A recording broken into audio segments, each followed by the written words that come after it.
مقتدائے دین و ملت کا حسین عنوان ہے۔ مدرسہ اسلامیہ کتنا عظیم و شان ہے۔ مدرسہ حاضہ کے استاد جناب حافظ طیب نقاش اعظمی سے درخواست کروں گا کہ وہ آئیں، چند منٹ میں چند کلام ہم سامعین کے سامنے رکھیں، اور اس کے بعد انشاءاللہ تعالی عزیز حضرت مولانا عتیق الرحمن صاحب استاد جامعہ عربیہ ہتھور آبادہ کا خطاب ہوگا، پھر انشاءاللہ تعالی عزیز اس پروگرام کا اختتام ہوگا۔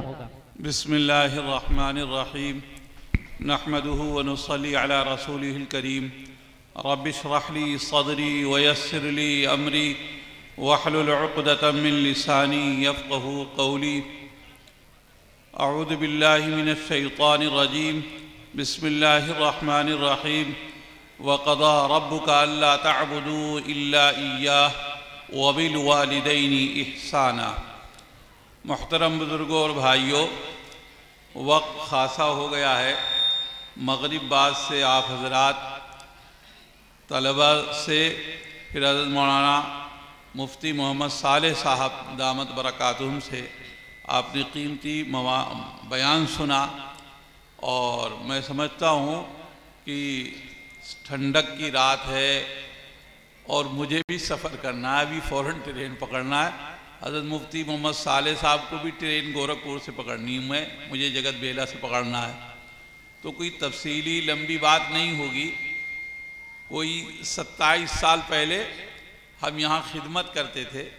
تو ہم کوئی غیر متعارف نہیں ہے آپ کے لیے، بس یہ کہ آنا جانا اب کم ہوتا ہے، مشغولی بڑھ گئی، ورنہ ہم 27 سال پہلے یہاں تھے، اور کچھ دنوں یہاں ہم نے خدمت کی، پڑھایا، تو مجھے اس ادارے سے بڑا تعلق ہے، اور اس کی جو ہے ایک بڑی اہمیت رہی،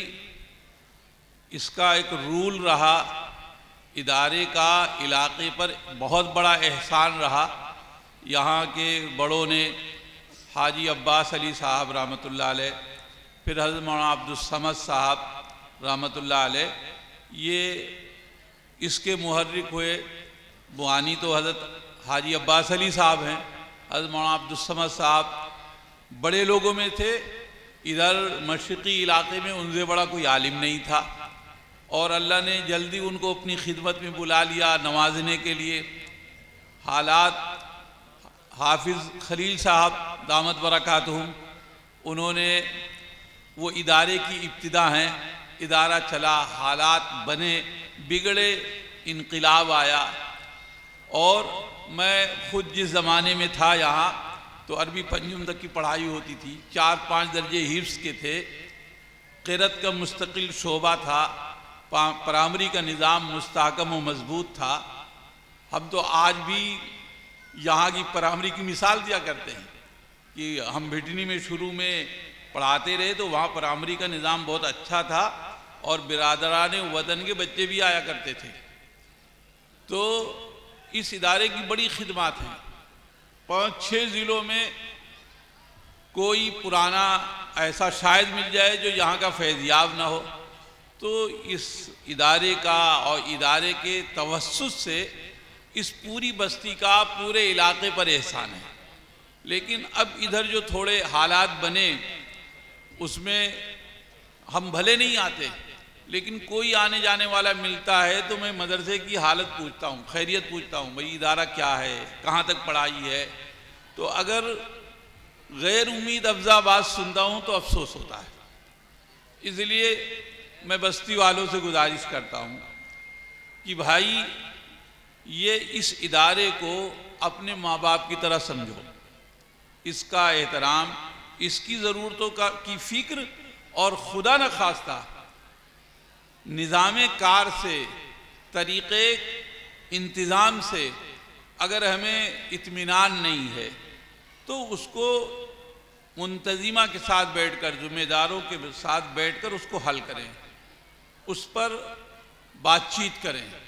ادھر ادھر کہنے سننے سے ادارے کی بھی ساکھ خراب ہوتی ہے اور اپنی ادارے کے واسطے سے اپنی بھی حیثیت مٹی میں ملتی ہے، کام رکتا ہے۔ ہم اسی مٹی کے بنے ہوئے ہیں، آدمی ہیں، کوئی فرشتے تو ہیں نہیں، کمی کوتاہی ہوگی، اور اگر کمی کوتاہی ہو جن سے ہو رہی ہے وہ اپنی کمی کو محسوس کریں، دور کرنے کی کوشش کریں، اور جو کمی کو محسوس کر رہے ہیں کہ فلاں نظام میں کوتاہی کر رہا ہے تو چھوٹی موٹی چیزوں کو درگزر کریں، اس کے بغیر نہیں چلتا۔ گھر میں نئی نویلی بہو آتی ہے جو ہر وقت ساس میں کرتی ہے، نندیں پیچھے پڑی رہتی ہیں، اس بہو کا گزر نہیں ہو پاتا، اور جہاں ساس اور نندیں اگر بہو کوئی بڑی کوتاہی کرتی تب تو ٹوکا ٹاکی ہوتی ہے، اور چھوٹی موٹی کوتاہی کو ایسے ہی ساس بھول جاتی ہے جیسے اپنی بٹیا کوئی گڑبڑی چھوٹی موٹی کرے تو ماں نظر انداز کرتی ہے، تو اس بہو کا گزر ہو جاتا ہے۔ اسی طریقے سے جو تنظیمیں ہیں، جو ادارے ہیں، مدرسے ہیں، مکتب ہیں، ان کی انتظامیہ ہے، کمیٹی ہے، یہاں بھی یہی